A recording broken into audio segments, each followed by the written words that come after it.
Good afternoon. Welcome to 5 Seconds for Flight. This is our first ever video, and on this channel we'll talk about anything aerospace related. Balloons, rockets, airplanes, and even clouds if you want to. I don't really want to do clouds, but I'll do clouds. Today, since it is the first video, I decided to do a video on the p-61. This is my opinion, and if you don't like it, not my problem. I have this little thing called I do not care, and it will not affect me. So moving on.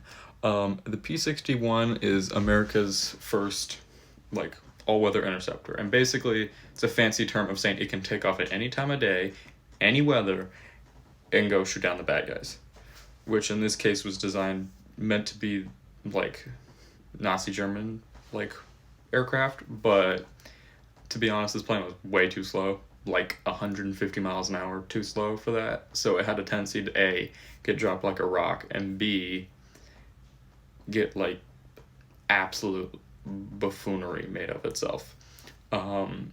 It was painted all black, which actually fit really well with his name of being Black Widow. Those are two completely unrelated events. It was just they painted it black because it's a lot harder to see something that's painted black when it's flying 5,000 feet up in the middle of the night. It was armed with 4 20mm cannons and 4 50 caliber machine guns, which means anything in its line of fire was no longer existent. It was just gone. Like, it was shredded like pork in a crock pot after a long day.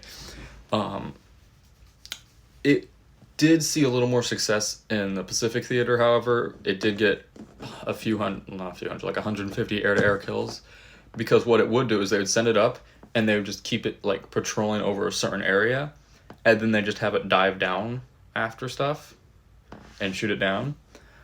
It did actually get the last 2 air-to-air kills of the war, although it didn't shoot them down, it just made the planes crash, which is a little ironic.